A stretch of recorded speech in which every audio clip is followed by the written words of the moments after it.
Thanks all for being here. Last time we were here for 3.5 hours. And thank you to the audience for coming. Yeah, the good news is today we should be some fraction of that. So for the first time, I think since I've been on the commission 6 or 7 years, we actually don't have a regulatory agenda. So we have a handful of things to go through. Glennis is going to provide an update, and then we're going to get moving. But first, let's start with the pledge. I pledge allegiance To the flag of the United States of America, to the republic for which it stands, one nation, under God, indivisible, with liberty and justice for all. You're right here. We're running for office. Slow that down. All right, the first item on the agenda is the election of officers for 2014. As you know, we had the nominating committee met. The nominating committee was chaired by Carl Gabrielson, included Matt Chartrand and Kevin Gershwitz. And the nominating committee reported last month on nominations for the 3 officerships. Also, nominating committee indicated there were no additional changes on the rules of proceedings. So, the way the election of officers works is the nominating committee can state its nomination for each of the 3 officerships, and then it's open to the floor if anyone would like to nominate anyone else to also contend for any of the officerships. So, we'll start with chair, and I'd ask the nominating committee to report its nomination for chair of the planning commission. Okay, as we had no others running for. No one else was dumb enough. Could you rephrase it? Are you sure? Go play some compost. We have nobody running for either the vice chairs or the chairs. This is not Who has no? So we're not having any. So It's gonna be a free-for-all. the nomination is. The nomination is for chair, Commissioner David Colon, for vice chair, Commissioner Adrian Esposito, and second vice chair, Commissioner Mike Kelly. Okay, thank you, the nominating committee, appreciate that. So for chair, we'll entertain, if anyone else would like to nominate themselves or anyone else for chair, please indicate now. Seeing none, we'll close the nominations, and I would direct the secretary to cast 1 vote for David Colon for chair. Oh, I'm not the No, secretary. you're not the secretary, we're not secretary. Michael, Secretary. Duly noted. yeah, okay, would you cast 1 vote for David Colon for chair? I cast a vote for Dave Colon. For chair, thank you, okay. He's got 1 sentence. How many words per minute? Write it down. He made it 3 sentences. Hold on, I didn't write it down yet.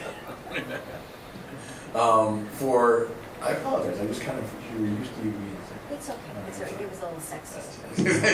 It really was, too. Senator.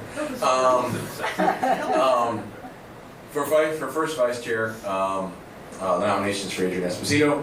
Any other nominations from the floor for first vice chair? Seeing none, we'll close the nominations, and I would ask the second vice chair to cast a vote for Adrian Esposito for first vice chair. Did you get that? Hey, just nod your head. I'd like to cast a vote for Adrian Esposito for vice chair. Thank you. Wow, Mike, I'm proud of you Very right good. now. The final nomination is for second vice chair for Mike Kelly. He may have a little less trouble articulating this one. But is there any other nominations from the floor for second vice chair? Seeing none, we'll close the nominations and then ask the second vice chair to cast a vote for second vice chair. Yes, you can. For Mike Kelly for second vice chair. Say me. I'd like to cast a vote for Mike Kelly for second vice chair. Okay. Thank you all, and thanks again to the nominating committee. All right. While we're on the topic, why don't we deal with the rules of proceedings and the calendar? You all have the rules of proceedings. The nominating committee looked it over and had circulated an email, did not receive any comments or changes. We, as those of you who've been around for a couple years know, we just massively redid these like 2 years ago.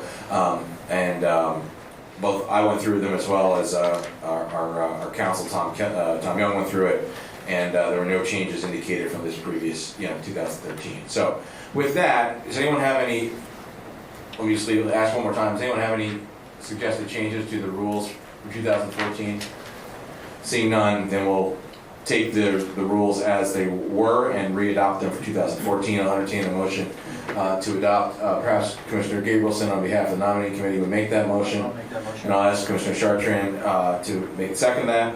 All in favor of adopting the 2014 rules of the commission, please raise their hand. Thank you, John. All in favor? I won. All right. We were going to put in there no lunch eating, but it's not in the rules.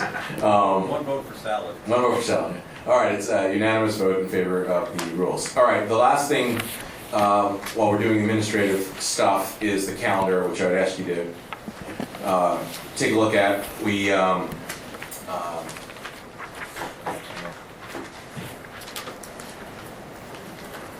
It was emailed around. I don't know. It should be in your Is packets. it in the packets?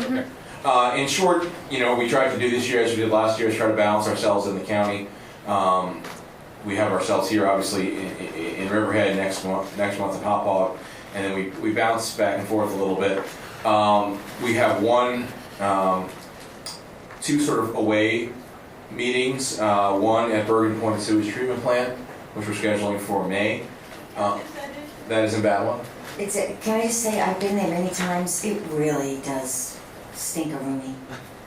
All right. Just Well, saying. Going in the folder. What do you want to Just saying. Hey, that's a spell of progress. all right. So there's two things. We'll ask the staff to go check it out. There's two things actually with regard to the treatment plant. One, whether there's a place that we can actually function. Two, whether there's any security issues there, because the public does need to be allowed into our meetings. So staff will take a look at that. If for some reason we're not able to meet at the plant itself, I think maybe what we'll do is a tour of the plant so people can get familiar with STPs. I've never actually been to one, but I know we talked about it. Oh my God, I've been to all of them. Okay, so Adrian will be leading the tour, It's We do very it maybe in exciting. April when it's a little cooler, so when it's not hot and smelly. okay, May, with the weather that we're having, will be 38 degrees. No, it's gonna go from this to 100 degrees. Probably will. There'll be no in between. There, There'll be no spring. because of the schedule of the legislature, et cetera, Bergen Point May seems to work. So if we can't actually meet physically there for our meeting, we'll meet somewhere nearby, perhaps in one of the Amityville Village Halls right there. Belleville Town Hall. Excuse me. Yes. I did speak with them over at the treatment plant, and they Okay, do good. have a facility that can accommodate us without Okay. problem. All right. Well, and they're used to the smell, so we may need to send. The smell we could check we out. need to send an intern over there to figure out, if it's palatable. If they come back, then we know it's ours. All right. So anyway, and the other one, since we're doing one in the far western part of the town, far western part of the county, our thought was to do a meeting in East Hampton late in the year. We have the only new supervisor in Suffolk counties in East Hampton, so that would be a good opportunity to meet him. And Kevin Gershowitz has a restaurant out there, which he has invited us all to attend lunch at for the Really? meeting. When's that one? So, RJ gonna be a sewer treatment plant that day? He owns Star Marina, which is in Montauk. Quite a distance. It is quite a distance. It's free food, so I'll let you debate whether you want to do that or not. We just did is there a community Montauk instead of Exander? Possibly. We'll work on it. No, the village hall. In town hall. John's very proud of the town hall. They're already. All right, we were there several years ago with some of the new folks having been there. Okay, we're not going to debate this now, but just, we'll find a place in East Hampton to meet. Maybe it'll be town hall, maybe it'll be Montauk, we'll figure it out.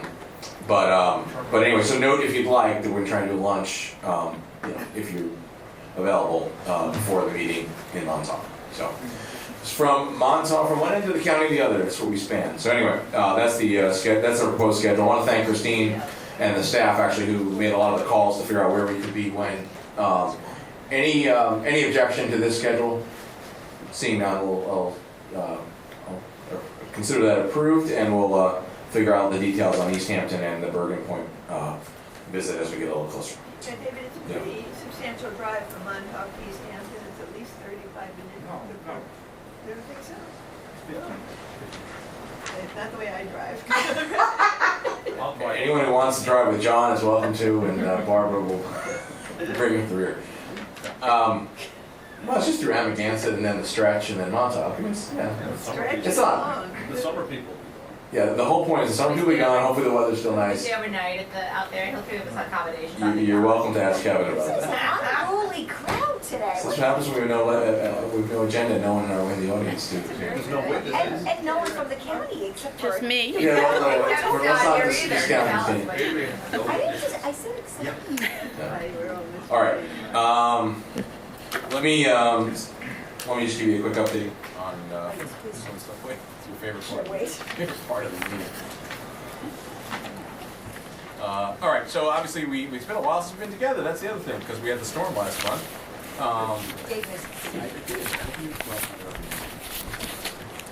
Just to let everyone know, can everyone hear me? Your microphone went off. Purposely. Oh, purposely. It doesn't stink. Yeah, that's right. 'Cause- Maybe you got the little things. You do. Yeah, mine keeps Well, that saying. makes Well, they. Excuse me though, maybe you should leave it on so we can make sure Okay, that we'll we do are. that. We'll do that. Copy. Good idea. All right. So, Microwave. excuse me. So, as you know, we had no meeting last month because of the storm. The executive committee, myself, Mike, and Adrian reviewed with the staff the one application that we had on the agenda for last month. We did that the day or so after the meeting had been scheduled. It related to a variance approval for a solar array on in Riverhead, and the staff recommendation was for approval with a few comments. And we will actually see this again at site plan. And so we didn't feel like it warranted kind of a special planning commission meeting, which is what we would have had to done, is actually schedule a special planning commission meeting. So Mike and Adrian and I kind of just agreed that the staff would send back a letter with the comments that they had suggested in the staff report, not as the official ruling of the commission, but just as advice to the town. And we will see it again at site plan. But basically it was a solar farm, if you will, in Riverhead. So that's what we did with the application that came in. Today, as I said before, we actually have no regulatory agenda for the first time in my 6 or 7 years on the commission. So what we'll do is just a couple things. I'll give you an update. Sarah will be here, I think, in a little bit, give us an update from the staff perspective. And I want to discuss sort of our 2014 priorities for a few minutes. And Glynis is going to update us for about 15 minutes on the work she's been doing on nitrogen in the Peconic area, some important stuff. So that's kind of on our agenda, and I hope we get out of here in about an hour. I met with the county executive a few weeks ago to review the projects that we're working on. He was very supportive and pleased with the progress. He wants to be involved with several of the items we're focusing on. Also, John Whelan and I met with the new supervisor of East Hampton to update him on the commission's work and explore how we can work together with the town and the new administration there. John, I don't know if you want to comment at all on that visit or just Yeah, no, it went very well, and David gave him a nice thorough report on what we're doing. And as well, we met with the head of the planning department, and number 2 in that office, and the head of the natural resources, and someone on the planning board as well. So it was a good afternoon. all right, thanks. So in terms of, in speaking with the county executive and some of you, I think, we clearly want to finish a comprehensive plan this year. We want to support economic development. We have this economic development conference that we're working on. I'll talk about that a little bit in a minute. With sewer infrastructure financing, wastewater infrastructure financing, the county executive is really prioritizing that. I think we'll hear some of that. The State of the County addresses tonight. It's on Channel 12 if you all are interested. I think it's at 7? It's at 7. 7, yeah. So he'll be speaking, and he'll speak, at least in part, about water quality issues and the importance of those to the future of our county. And he's asked, the Planning Commission to be helpful and to work on infrastructure funding issues. And he specifically mentioned that to me as something he wants us to focus on and be working on, because that's really honestly the biggest question. I mean, you can talk about where you want to put stuff, and that's important to figure out, and actually Glynis, that's part of what Glynis will be talking about in a little bit. But at the end of the day, how do you pay for it? And how do you make sure that there's a decent return on investment for the bet that paying for it? And so he would like us, the Planning Commission, to work on that with his team and trying to figure out how to do that. So there's that. We know we need to work on our farm economy and being supportive of agriculture and that part of our economy. We'll talk a little bit more about that, and more housing options and better data about housing and what we have and don't have here in the county. We also obviously are protecting our natural resources is a critical function of this planning commission, whether it's drinking water, promoting renewable energy, our bays, our estuaries, etc. And then we have a few things that I hope this year we can complete that have been sort of lingering out there for a while. We've had people working on them, but some of those people have left the commission, and so they're sort of almost at the finish line, but it probably need a little bit of work. And that include our public safety design code, our professional certification project, a couple things like that we've really put a lot of time and effort into and just need to see over the finish line. So I'm hoping that we'll be able to, with the help of some of you guys, get that across the finish line as well. So. A little bit more on specifics on the sewer infrastructure, wastewater infrastructure stuff. The county executive asked me to join him at a telephone town hall he did in January, which was really neat. We spoke to 10,000 people in Suffolk County over a conference call, and it was neat to see. They did a call out to 40,000 households, and then 10,000 or a little less, 9,900 some odd, stayed on the line and listened to the almost hour long call related to water quality issues. So it was interesting, not only for a technological perspective, you can actually talk to that many people at once, but also the county executive took the time to actually focus on that. That was important. And both the legislature and the county executive, like I said, want us to work on this. And we had that working group, infrastructure work group that Mike, I know, was at some of the meetings, John, and a few others. And about a year or so ago, they want us to get that going again. And so I'm hoping that we'll get that going again the next month or so. On permitting, which is an issue actually that we spoke about out in East Hampton, both Supervisor Brookhaven and East Hampton have now expressed an interest in more tightly integrating their online permitting in the towns with the county's SST. And that's great, because that's the original vision behind SUP, which we created, which is the Unified Permitting Portal. The idea that the county stuff could go online, but then the towns could integrate into that, so that if you apply to the town, it would automatically be sent over to the county and those kinds of things. There's a lot of IT issues there and a lot of systems that are different and don't necessarily talk to each other, and how do you bridge that gap? But now we actually have towns that are actually looking to kind of push the ball forward on that. I think it's going to be very helpful. I spoke with the county executive's office on the Department of Health on that, and I'm hoping that we'll be moving on that integration over the next probably couple of months. On agriculture, the county executive was very eager to get moving on some plans. I talked to him a little bit about some of the ideas that Carl and Barbara have been talking about, the farm to institutions, the online farm health resource, the Young Farmers Initiative, and so they are eager to work. I also talked to some of the agricultural leaders about that as well. I think there's going to be some ongoing conversations. And Congressman Tim Bishop, actually, I talked to him yesterday, and he was eager to see if there's a way that he could do from the federal side about how we can support new farmers. Is it, the ability to write off like student loans if you get into certain like things that we really need, or not pay interest, or I don't know. There are other things we can think about from that perspective. So anyway, so we got a bunch of people from different levels interested in working with us. In fact, the supervisor of East Hampton wanted us to maybe do something. I think I mentioned this to you, Carl. Go out to East Hampton with some new young farmers out there and talk to them about what their struggles are, what their experiences are, and put together a little roundtable to kind of explore how different levels of government might be able to help them in different ways. Are they familiar with the Young Farmers program that Farm Bureau runs? Yeah, and I think that I know the Land Trust, the Connick Land Trust, has been doing a lot of work in the right Barbara too. And so I think these things, there's a handful of programs out there that are more mentoring sort of things, which is important, but they're real things that we could do to actually really kind of from a financial perspective be helpful, Roundtable would be a fantastic idea. Yeah, and so that's, to his credit, the supervisor suggested we go out there and sit down, do a little roundtable, and obviously all of you will be invited if you want to make a second trip to East Hampton this year. But anyway, so that was sort of the idea, and always one idea.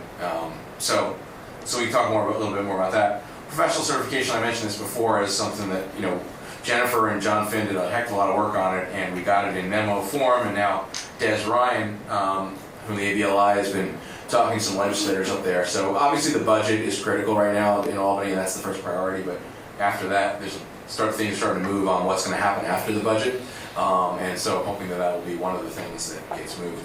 Town of Brookhaven is very interested in being a pilot site for that. On the Economic Development Conference, you'll remember that's going to be a joint effort between the Planning Commission and the Suffolk IDA. County Executive was very excited about that. I gave him a very high-level overview of the agenda, Barbara, just in a two-sentence snapshot. and so he was excited about that. Barbara's been sort of helping with that from the commission side and has reviewed the agenda. We're relying on IDA staff to help us with this, and one of the wrinkles, since there's no press here, is that the IDA staff has been in the newspaper a little bit recently. There was this whole thing about residency. I don't know if you read this in Newsday, but there was a big fight about their guy they were going to bring in, who seemed like a well-qualified person, but who lived in, I think it was Nassau County or Brooklyn, That's right. and the legislature objected to it, and the guy... So far away in Nassau. Right, exactly. The legislature objected to them bringing someone in from elsewhere, and guy had actually worked in the county executive's office for a year, which is the most you can work if you don't live in the county. He wouldn't want to go to the IDA. He was a good guy. He was going to help us organize this. The legislature basically had a bill to try to allow him not to be hired, and the guy a few days ago basically said, why am I bothering with this? If no one. So unfortunately, the IDA staff who were hoping to lead this in the last few weeks has sort of, fallen apart. It doesn't mean we're not going to do it anyway. My guess is this probably pushes things back a month or so because we don't have the planning staff really to focus on it. So they're going to hire someone else at the IDA, and this might take a little bit longer than we hope. But I think I've been saying I was hoping to do it in March or April. My guess is now this is probably an April or May sort of thing. But anyway, hopefully we'll firm that up a little better over the next month. I'm also working on something at Brookhaven Labs, which we're planning for the May timeframe, David, so we should, you might want to coordinate or even put some of that together. Okay, I mean, certainly, That later. from your perspective, we don't want to have you be over two things like the next day. So we can certainly coordinate on that. The East End Wind Code, with the supervisor of East Hampton had expressed interest in looking at it. I actually spoke with the supervisor of Riverhead today. They want to look at it again, and as you know, the town of Brookhaven adopted it. Geothermal was the one that we had last time we were all together. We had that update, the industry presentation, which I thought was helpful to get an overview of how geothermal works. We got the revised proposed code from the industry a couple days ago, I think, John, right? And so I think you were just looking through that, and we needed to... Yeah, they just like some volumes of other information, so we'll have to work out how we format that. Okay. And I do want to bring that through the Suffolk County Water Authority, take a look, the Renewable Energy Long Island folks, Gordy and Racky, and also we have an Energy and Environment Working Group of this commission that did the solar thing and did the wind and hasn't met now about a year and a half, but I want to at least give the folks who are on that email list, about a dozen folks, sort of the courtesy of giving their feedback on it. So I'm hoping we'll be able to have it informed to bring it for this commission in April, once we get everyone's feedback, and hopefully adopt that and get that out to the towns. Last thing is the comprehensive plan.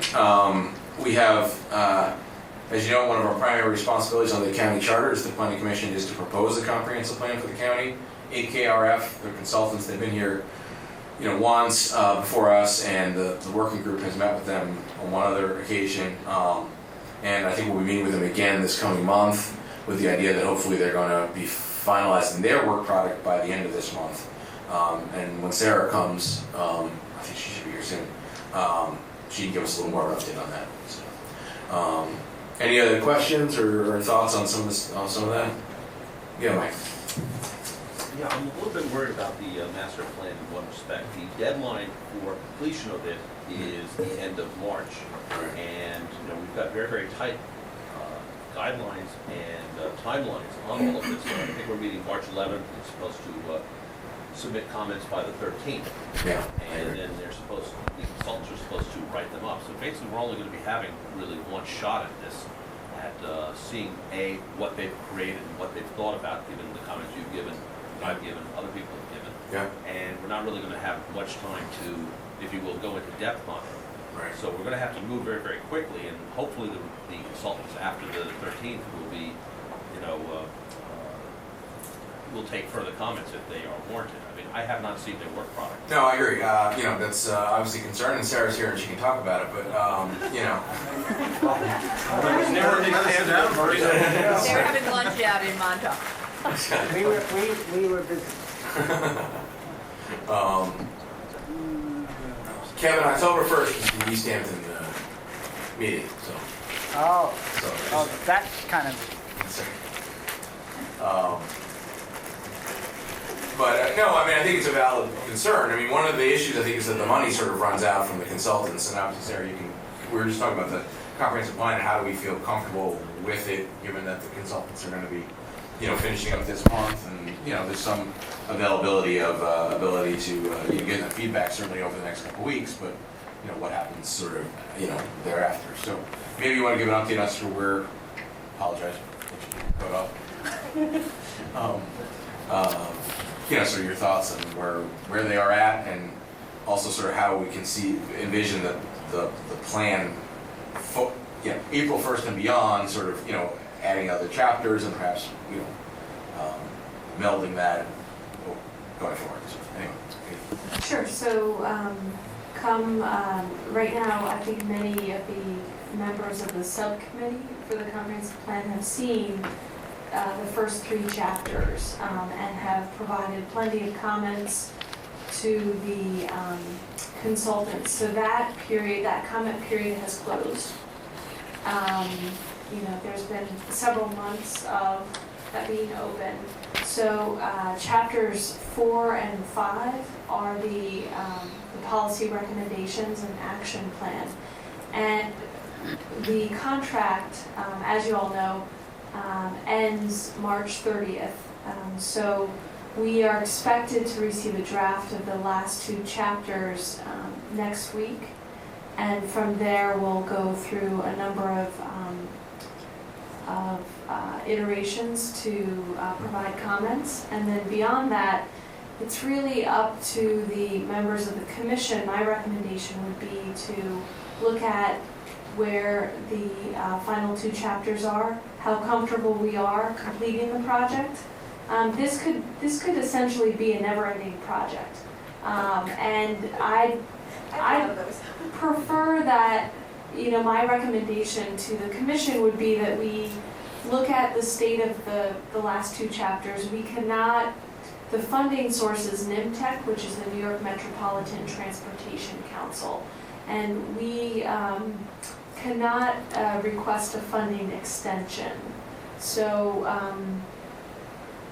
we are left with, we'll figure out where we are in the process come, March 30th or a week or so before then. But my recommendation would be to wrap this project up. And then have this subsequent reports like the agricultural plan that's underway that will be done in July be existing complementary efforts that are wrapped into the plan that support the larger goals, but our comprehensive plan itself will be very broad in nature. And then some of these subsequent reports like the Comprehensive Water Resources Management Plan, which is also expected to be out in June, will provide a finer point on some of the larger, broader recommendations in the county's comprehensive plan. That's at least one way to approach it. Yeah. Sarah, would those comprehensive plans that you were just mentioning, the ag and the water, would they form formally part of the master plan, or would they be separate documents? I mean, I think what it boils down to is if we have a master plan and these components are coming out later, it gives those components greater strength than before if they are indeed linked with the master plan and have some sort of force of adoption or force of law. At least that's the way I think that these plans should be looked at. So then hold off finalizing our comprehensive plan until these reports are done? No, almost incorporate them by reference. I mean, do the master plan. I understand the funding limitations and the deadlines that we have. Get that part out. And then as other parts come in or are produced internally by county government, we can incorporate them and link them formally with the master plan. And that could be actually done by vote of the commission, that, to add a chapter, if you will, or whatever, I guess. Add a chapter to our comprehensive plan, or Or addendum, I guess. Yeah, just some sort of formal action linking them together. Again, it gives it a little bit more force, if you will, in terms of policy and in terms of, bluntly, in terms of funding, longevity, as Barbara was saying, things like that. Well, what are you talking, a few months later? It would just make sense to just wait a couple months to finish that? Well, the key is that the I'm afraid it's gonna be like more of an afterthought, the afterthought. Right. You know? Right. I mean, there's a formal process on the county charter that needs to happen, which actually could happen after. I mean, these don't have to be, they don't have to, we can basically take from the consultant the finished comprehensive plan. And we can say to NIMTEC, this was created with your money, so they're happy and they're done. And we can take that and say, here's the comprehensive plan for the county as it stands, but there are key pieces of the county that there are other information that's gonna be finalized. And those can be put on either as addendums or back chapters. And then for the county charter perspective, which we need to, abide with, and we need to, present this to the legislature could be presented with the whole kit and caboodle at the end of the summer or something like that. But that's a very separate thing than what needs to be done for NIMTEC purposes, I think, for meeting the grant requirements and that kind of thing. Is that correct, at least? Yes, that is, and that makes a lot of sense. I would just note that moving forward, we still have limited staff, so there can't, we'd have to evaluate the staff resources available to commit to any kind of long-term push to finalize this. I just want to scope that out before I commit to it. Yeah. I think, and hopefully we can make what's being finished by end of March, broad enough that basically if there's a little tweaking of the language needed to incorporate the other things, that it would be minor from a staff perspective. And certainly the reason this comprehensive plan effort that we started 3-4 years ago, probably 4 years ago, didn't move forward was because of the staff cutbacks at planning. And it's only thanks to the money that Sarah's been able to work through an impact that we're hearing at this stage right now. So in some ways, we're a little bit subject to these funding requirements, and obviously, we undoubtedly could go and talk about this for another several months. But in some ways, the fact that it's going to be end on March 30th gives us, the ability to say, okay, this is it for now, and maybe we tack on a chapter or an appendix related to ag and the things and clean water and the water that we know are coming soon, and you can have like a cover letter that sort of covers all of them, or something simple like a page or 2 or 3 that maybe sort of encapsulates all that, but not requiring much work from staff, because the staff already, by the way, is working on the clean water program, is working on the ag program, so the staff's already putting quite a lot of time on those particular aspects already. It's more just sort of from a nice formatting perspective or something like that, sort of making it clean and making it fit. So all right, I think your points are all well taken. I think we can figure it out. But I think from NIMTEC's perspective, they need to have a document that they can say they helped create, right, for the funding. So that has to get done by March 30th. And then from the county perspective, we can add these other pieces in. And in terms of our piece with the charter, to be clear, we have to have 2 public hearings on this. We could do that in after the summer even. Once the other pieces, then we say, all right, look, the county's always going to be doing studies, but here's where we are at this point, and this is like key stuff that's been dealt with. We got the main chapters plus ag plus water. Okay, here it is. I just want to note that throughout the project, we have been coordinating with all of the ongoing studies. So with the Water Resources Management Plan team, sometimes that's, shared staff are working on both projects, as well as the Connect Long Island Bus Rapid Transit Feasibility Study. Those consultants have been working with our consultants so that there is internal coordination on all these efforts. That's great. Good. Okay. Any other thoughts on that? If not, everyone, we have our group that's core and been keeping an eye on this project. But certainly if anyone else wants to participate, was it March 11th we're meeting? I think that's right. Next week, sometime towards the end of next week, in the Dennison building. So anyone who's interested, let me know, and we'll let you know the time or whatever. Sarah, since you have the floor, is there anything else you wanted to update the commission on, just sort of activities of the department? Sure. We were selected as back in November, we applied to IBM's Smart Cities Challenge, where municipalities around the world can actually apply for this designation. And if you're selected as a Smart Cities finalist or as a recipient, a team of 5 to 6 IBM senior management staffers will come and work with the selected municipality for a period of a couple of months. So we applied for this in November, and we were selected as a finalist. We'll know in the next week or so whether or not we've been awarded this designation. So, and I want to thank all of the members around as part of the Planning Commission for their support on this, and Dave for participating in the meeting with IBM. It's very helpful. How many finalists are there? Sorry? You know, I asked that question, and they did not get back to me on that. And how many are they picking? They're picking more than one? Yeah, they pick usually 10 municipalities. What would they be working on? Water quality was the issue that we identified. Is this just open to U.S. municipalities? No, it's global. So I know that they was gonna send that team of people here to work with you guys for a day. How did that go? Well, they came and interviewed us, and it was a snowy day. Surprise, surprise. So And, the Senate became, how do we warm all that? No, so it was a terrific interview. The county executive did a terrific job in laying out the issues. We had a big map, the water quality map, and then there was only one person from IBM in person, and then there were a few folks on the phone. On the phone. Yeah.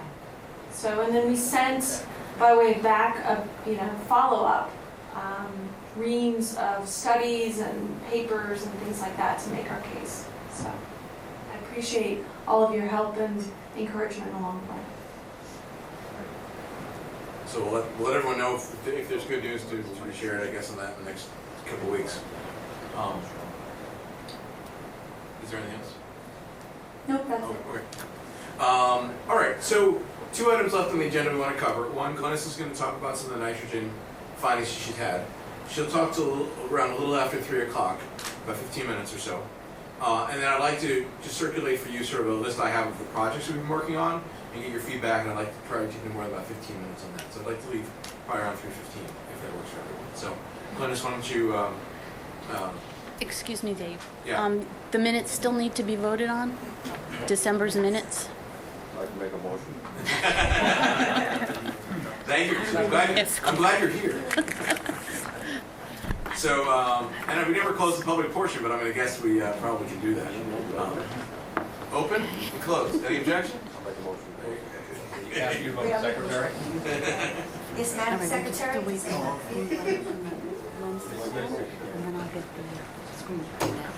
All right.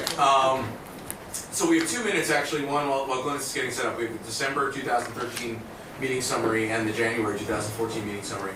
I had a chance to review both of them, and there were some typographical corrections, but other than that, I didn't have anything to note. They were, as usual, good summaries. So I'll take them one at a time. Does anyone have any comments on the December 2013 meeting summary?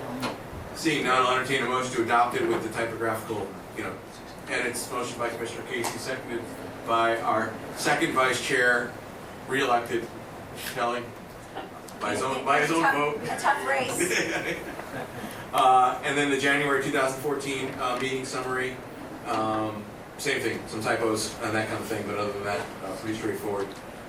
It did indicate that Mike, Kelly, and John Finn left the meeting, but that actually wasn't true. They left the December meeting, and so they carried over a comment from the December meeting to the January meeting. But other than that, it was all typographical.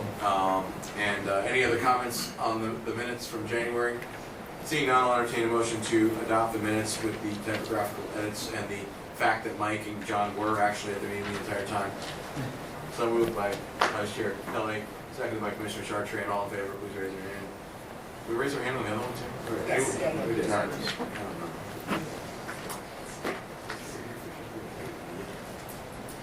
All right. All right. With that, Glynis.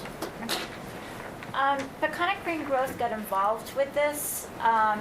We put on a one-day conference with the AIA and thought that was the end of it. And we discovered that none of the regulations or guidelines were for surface water quality for nitrogen and water. And also the EPA was doing their clean water needs survey, which they do once every 4 years. So we decided to try and develop a methodology to identify need for enhanced treatment for nitrogen mitigation. And the town of Southampton volunteered to be the guinea pig, and they provided the GIS. And we submitted it, and it was kind of half linked to the county, but what we got back was a rejection. And they said, you have to do 3 things. You have to incorporate what you're proposing into comprehensive plans. You need to come up with real projects. And you need to compare that cost to the cost of central sewers. And Glynis, who was it who asked you those 3 things? It was from the state. Oh, from the state? Yeah, it was the Economic state Development through the feds. They were giving me the comments that the EPA. Oh, Okay. So what we're doing is trying to go to that next step, to provide that information and to really start. We got we got some grants. We started doing this in the Long Island Sound watershed in Southold and Riverhead, and we're just finishing that up within another week or so. And then we got a grant from the county to look at the Peconic Estuary doing the same thing. And we're mapping the conditions of concern that we believe influence excess nitrogen loading using existing data.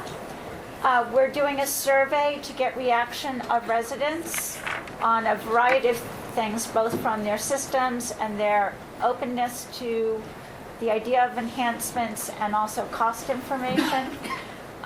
Looking at regulatory management and organizational issues that might need to change. And we're trying to do an initial engineering assessment, looking at systems and doing cost estimates for real projects. And we've already done an enhancement at Fisher's Island. We're finishing Mattatuck. We're kind of in the beginning phases of Orient, and we're identifying 3 more locations in the Peconic Estuary. The Peconic Estuary already has a TMDL, total maximum load, daily load for nitrogen, and where the waters are impaired, it's 33% reduction, and elsewhere 25%. It doesn't specifically give targets for wastewater, on-site wastewater, but it's an overall target for non-point source. This is a map showing the different kinds of contamination on the east end. This is still a little controversial and will probably change again after the 2014 feedback. Southold is leading a discussion on how these are evaluated, so we might see some changes. Glynis, can you go back to that map and explain what the different colors are? The red, I assume, is the really bad areas? Yeah, that's impaired. Goes into my Yeah, that's impaired, and if it's impaired for like pathogen, it's got the little blue, the little black form on top of it. There are also shellfish closures. That's the dark blue and the red. Some are seasonal and some are permanent. And then, there's a shading where there's a TMDL over the whole, actually the whole east end. And in 2012, the sound, the impairment extended all the way to Mattatuck for the first time. So, it's creeping. One of the major issues is the age of the system. If it's older than 1973, it's likely to be a cesspool. And that does not treat wastewater, it disperses it. And the problem with that is treatment relies on oxygen in the soils, and the solids go directly into the soil, fill those gaps, and also carry pathogens with them. So they are grandfathered, even if they fail. And that's one thing we feel is a real issue, especially in shallow depths to groundwaters. Now, the systems that we use now are septic tanks with leaching pits. The leaching pits sort of look like cesspools, but they only have the effluent and they're dispersing effluent. The septic solid tanks take the solids, and there's anaerobic treatment, which is why you lose about 90% of the solids through this anaerobic treatment. The thing is, it still doesn't deal with nitrogen. When it goes into the soil, it nitrifies. And as Adrian and I just learned today, that the attenuation of nitrogen is almost zero. In our sewage lecture that we attended, Yes. we're fascinating people. So basically, the standards rely on horizontal distances and also vertical distances. And the leaching pits that we use need a 3-foot clearance from the bottom of the system to groundwater.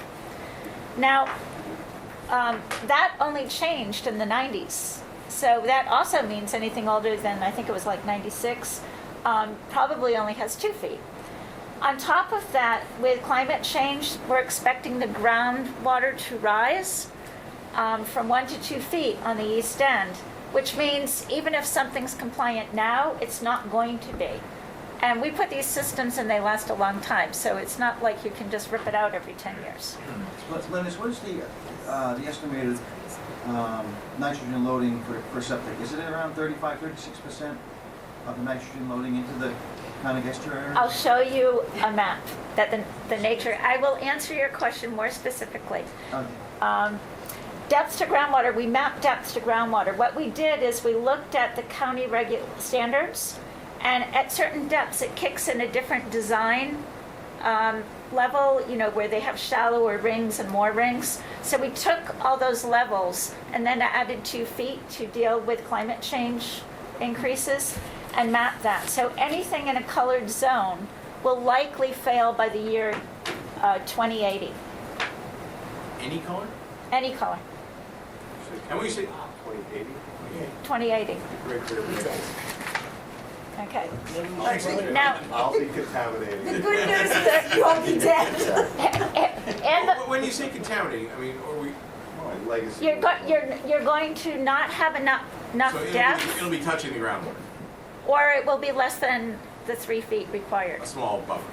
Right. There's a buffer, it's a small. You won't have the adequate buffer to provide enough oxygen to nitrify, or to filter the pathogens that may get out. Okay, in the Peconic Estuary, 33.8%, I'm going to talk about buildings, but when I am, they're buildings over 450 square feet. So 33.8% of the buildings are on shallow depths to groundwater in the Peconic Estuary. And Riverhead has the highest with 45.2%.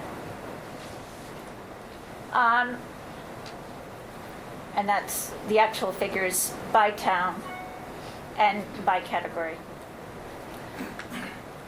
This is a map showing Riverhead, where you have the shallow depths to groundwater.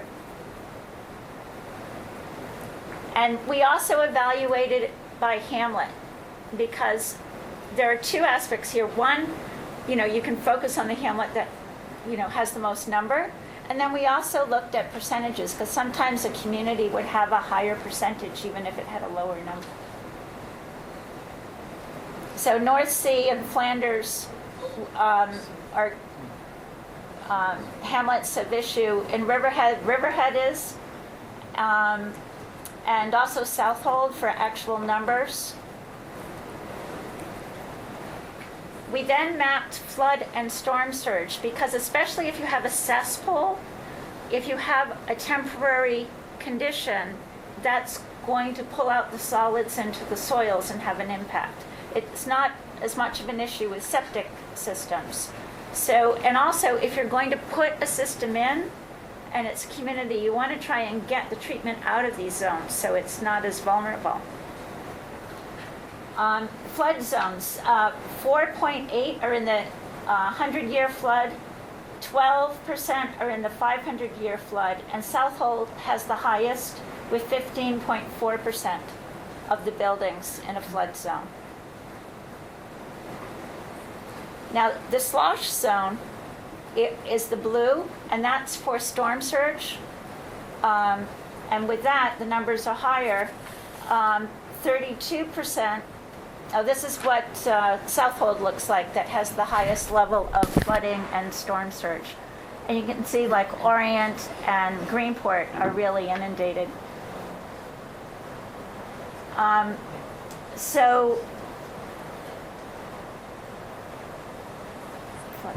this is also flood by hamlet, so Southold, South Jamesport are key, as well as North Sea. And the storm surge, 48.6% in Southold of the buildings are in some kind of storm surge. So we're talking about, significant vulnerability. Dennis, Yeah? I'm unaware, but how did Southhold do during our last storm event with Sandy? It wasn't that bad. Some of the south shores, like East Marion, had some issues. Mattituck, it was a little bit protected because The of, further west you went, the worse it got. Yes, Up the exactly. island, it was really bad. Yeah. The water piled up in the west, and there was more of a flow through in the east, right. in that storm. And 32.8% of the buildings in the Peconic estuary are in a slosh or flood zone. So there's a significant vulnerability on the east end to storms. And we also wanted to look at percentage of a community, like South Jamesport, 97.6% of their buildings are in a slosh zone. So the whole community is vulnerable. So even though the actual number is lower, the community as an identity is very threatened. And this again looks by community, and of course Riverhead, Southold have the actual highest numbers. Flanders has a high number, North Sea, Springs. There's also horizontal inundation, which is a little less than the groundwater, the depth to groundwater. So we actually thought that was probably more critical, is the depth to groundwater, but it's something that the towns are going to have to consider. And we looked at Nature Conservancy data that considered both an actual inundation of a building, and then we also did a 100-foot buffer and measured how many buildings, because towns are going to have to consider, how are you going to handle this? Your systems are going to be failing because of horizontal distances, and the buildings are threatened. The next thing are soils. We tend to think, we have sandy soils, everything goes down. Isn't that great? Well, it's not. The darker green means that the soils drain excessively. And what that means is there's not enough time for the effluent to be treated naturally as it goes through the soil. And that is a huge issue on the East End. 44.3% of the soils on the East End drain excessively. That's our main issue. And Southampton has the highest at 69.3%. And the dark green is what it looks like. Wait, who is the highest, did you say? Southampton. And septic absorption, Is that an asset to farming or not? I'm just curious in terms of drainage. Well, we don't want runoff. And essentially, don't want to. So drainage, good. Well, you want it to really go in the ground ideally, otherwise you can have a lot of erosion and everything that's running off. There's two sides to the coin, though. It's a double-edged sword, really, Yeah. I guess, right? Because, when you're leaching in the ground, you're leaching Yeah. chemicals in a sense, or nitrogen. So it really is. But taking it. One is directly taking it right out. I'm taking the chemical problem out, in terms of just growing the plants, is better, is Well, excessive it's- drainage better than poor drainage in terms of growing plants? No, you want good drainage for ideal growing, right, absolutely. but you don't want excessive drainage. You don't want excessive Yeah, drainage. the Make sure the community soil- that's been good. Because Right. right Sand then, is just, it can't hold water, can't Yeah. hold moisture for the crops, there's, You want to have some moisture in the soil to Yes. promote Right. growing and also access your wells. but not enough to promote fungus, And also sit. clay soils. like clay. So, And we also evaluated septic absorption, and this included both the excessive soils and the soils that don't, like clay, or if you've got too shallows where there's no treatment at all. And East Hampton edged out Southampton on this with 76.1% of their soils not being suitable for on-site wastewater treatment without some kind of mitigation. And for the Peconic Estuary as a whole, it was 54.1%. And this is what East Hampton looks like. The pink kind of color is where it's not suitable for on-site treatment. Density. As you can see, this is a county map, mapping all the lots half acre or less. And as you can see, they tend to ring the coast, right in the most vulnerable areas. In the Peconic Estuary, 69.2% of developed parcels are not in a sewer district. And this, what we did we mapped both townwide and then for every hamlet because it helps working with the community because people can find their own home and understand how they fit into the picture. But we mapped the different lot sizes, and the red is less than quarter acre, the orange is less than half acre, the yellow is less than 1 acre, and then, after that, it's not as critical.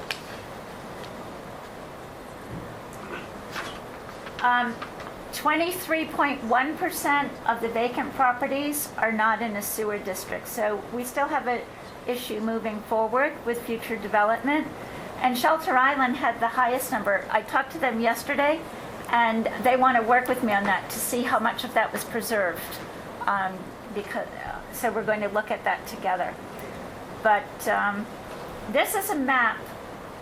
It's a complicated map, but it shows the size, it shows the size of the lot and how many lots there are, how many developed, how many vacant, not in a sewer, how many developed, not in a sewer, and it's by town. So if you pick the town you want to follow, you can go through it. Pleasure, have you put together like a summary for this yet? It'll probably, Pulling out these key sort of, yeah, it'll probably be the end of April before that's out, because I'm finishing the Long Island Sound study, so I've got to get that in. And then I was wondering, because you provided a lot of information, much of which is interesting, it's just, yeah, it's good to have one thing that sort of encapsulates. right. Hopefully in April sometime I'll get that out. Yeah. But the good news is that these things tend to overlap.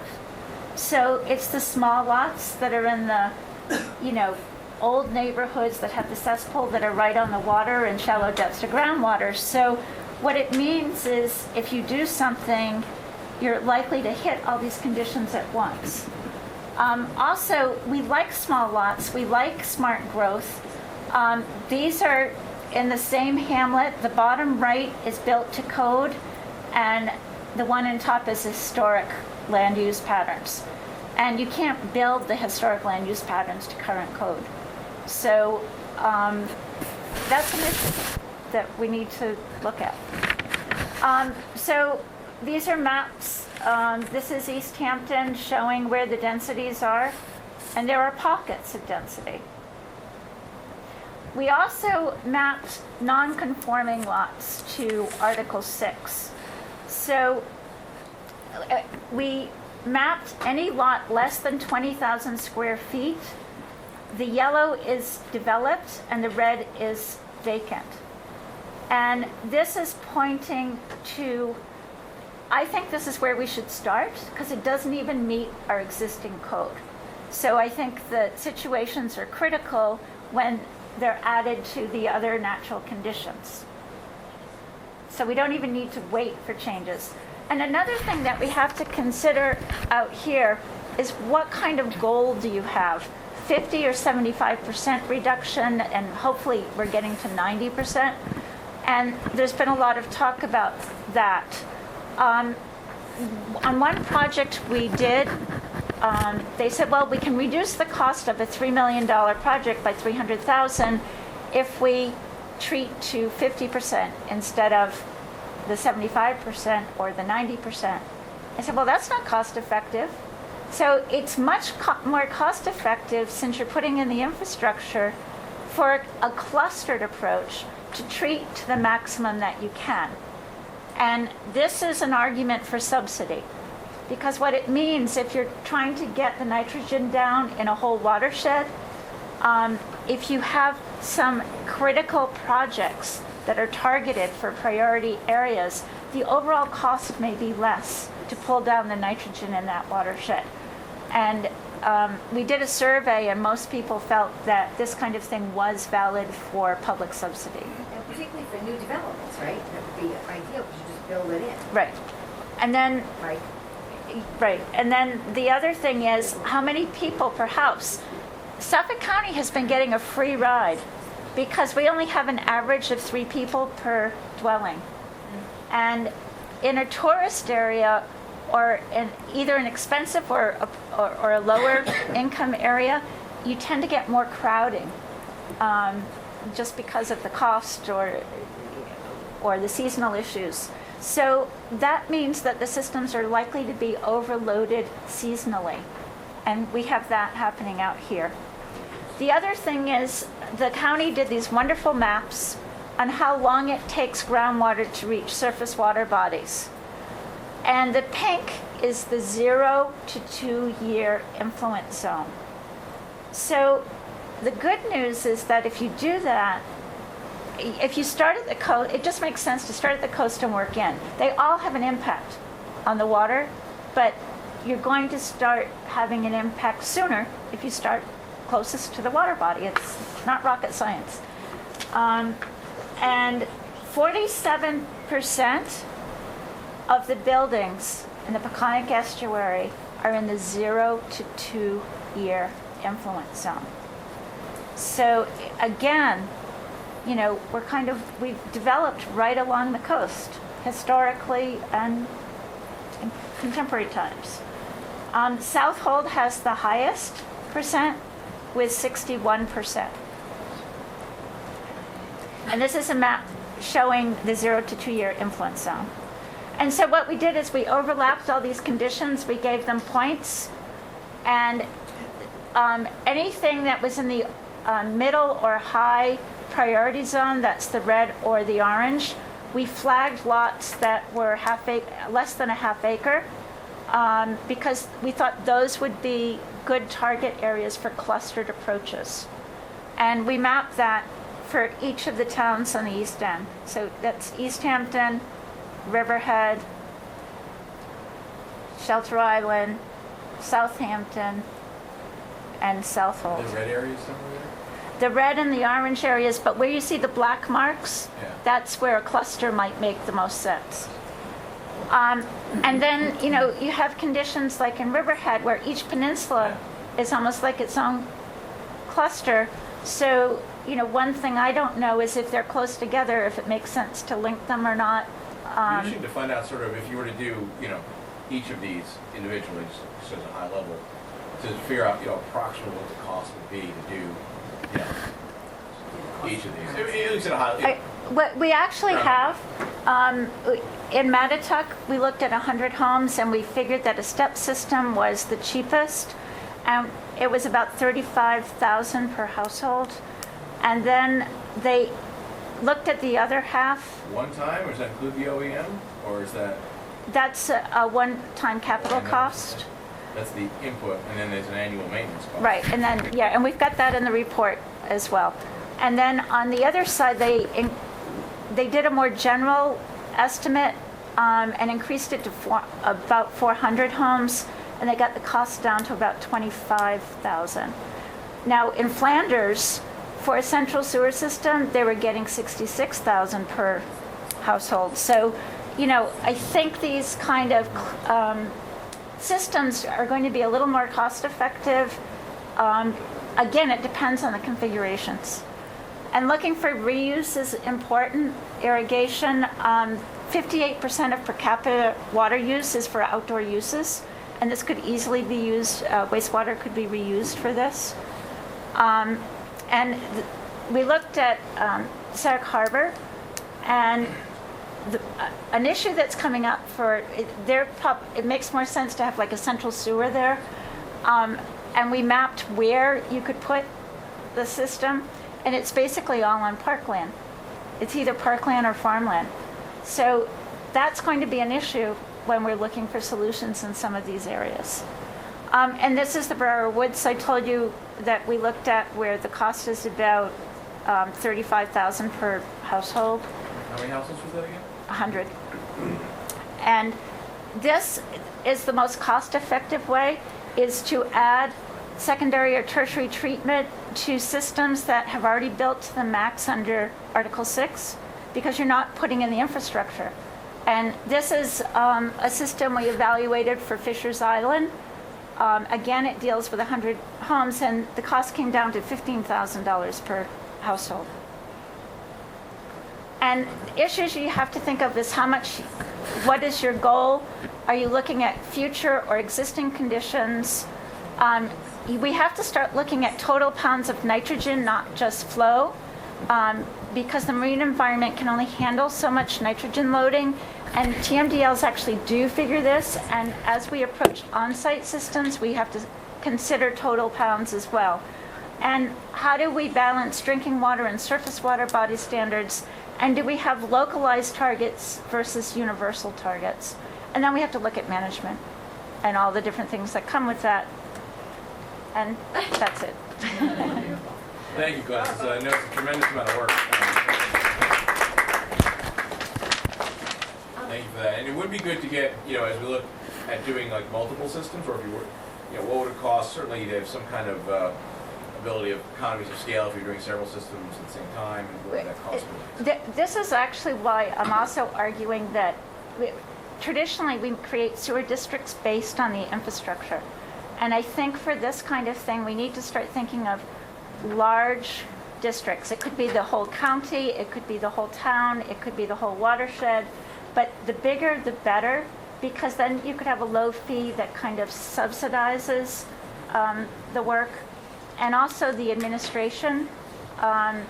Cape Cod has a system, it's not expensive to manage this type of thing. Part of the cost is the inspections, so we need to look at how to reduce that cost. I just want to mention one thing and plant a seed in your head. When you get done with the Maryland Sound areas that you are mapping and reporting on, there's a Long Island Sound CAC, which is about a 38-membered body from Connecticut and Long Island and Westchester County that meets quarterly, and it would be wonderful for you to present to them. And it's comprised of government, non-stakeholders, and some businesses, not really, they've kind of dropped off, but mostly government and stakeholders and advocates. Is it possible to get your slides, Liz? Sure. I think an executive summary, would be helpful. Okay. And look, when the county's looking at this, at the end of the day, it's going to be what's the cost, right? Obviously, you want to do it as cost efficient, but what, if you were to do, all of the areas that are in those, high priority areas that are right around coastal water, et cetera, what's that number? It's going to be a big number, but what is it? Right. And then you can kind of break that down. But okay, where do we really, if we're after only some, where would you do it? And what would that cost me? Yeah, I think we'll be able to do something like that. And okay. All right, thank you very much. Appreciate that. Last thing I want to do, I just handed out just an overview of the what we have going on with the commission. Some of these are things we've done. I just want to kind of put it in context of some of the things we've done over the last year or two. And it doesn't include everything. It doesn't include the guidelines, revisions that we did and all that stuff. But it's sort of the individual projects that we've been working on. The in progress and the starting up of those things that we've sort of been talking about and sort of working on, and obviously the comprehensive plan is being finished up, and you have the things that we, on this list that we talk about, with some frequency.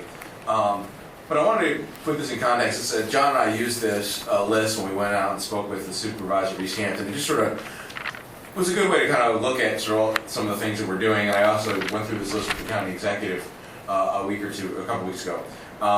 So I wanted you to see it also, and also, to also identify if there's other things that you think we should be doing as a commission from a project perspective, that we talk about that. I mean, one thing that we've talked about for a while is sort of housing inventory and data, and there are some good sources of that, but there's also some opportunities, to get better data, particularly from the towns and villages.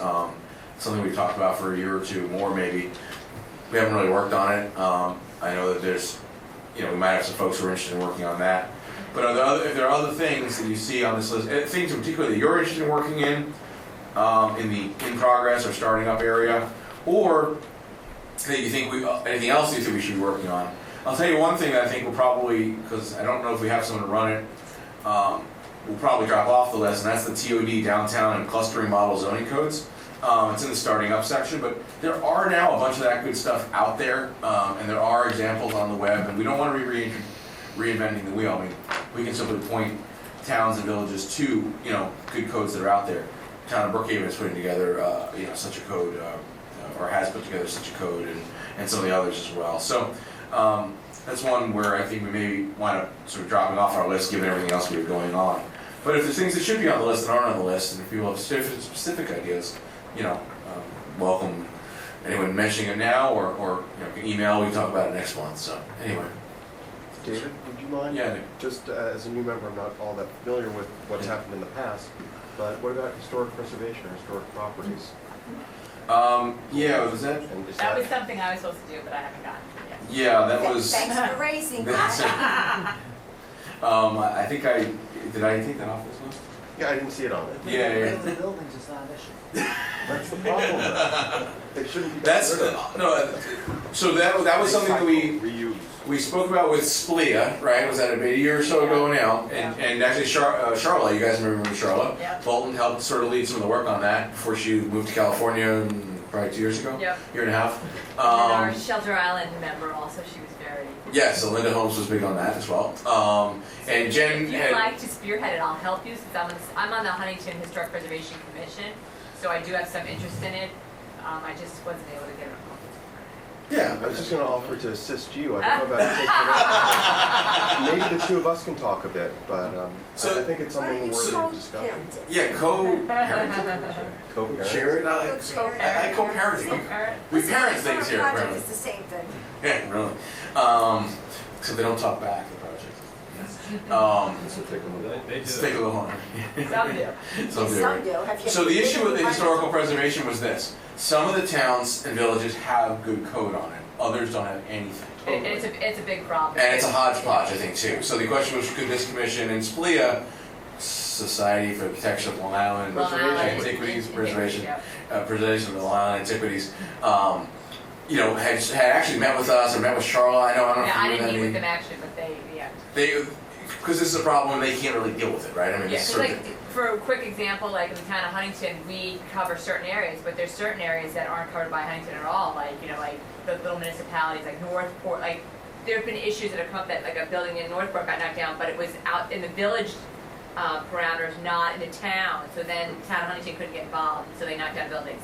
So when you have little, villages, they have their own things that supersede. I think Asheroken might supersede town of Huntington. So when you have these little things, it's a problem because you have very historic structures. And many of our villages are where some of the preservation stuff. Opt-in, opt-out sort of thing. It's a mess. At least as I've seen on the East End. Because only certain areas have a good code, like Huntington has a good one, but then you have the little villages within there or township, whatever they're called. Villages, they're all villages. But not all villages, are they? Yes. There are incorporated villages. Incorporated villages. And they have their own rules, but then there are the non-incorporated areas, and they have to abide by town rule, even though they think so it's the incorporated villages that cause problems because some of the towns have designated areas that are historical, even though they're in the towns, but overlays, right? Yeah. So within the town, you have the incorporated villages that don't have any kind of guidelines or rules. They just knock down villages. They don't care.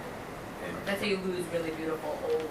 For example, in Brookhaven, they have certain designated historical areas, Stony Brook, etc., wherein there are rules protecting the buildings a little bit more than in the unincorporated areas. So more in the disparate treatment.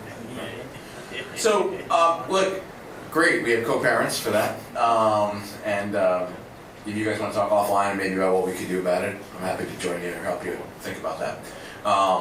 Anything else that anyone jumps in anyone's mind? If not, we also, of course, on any of these could use help.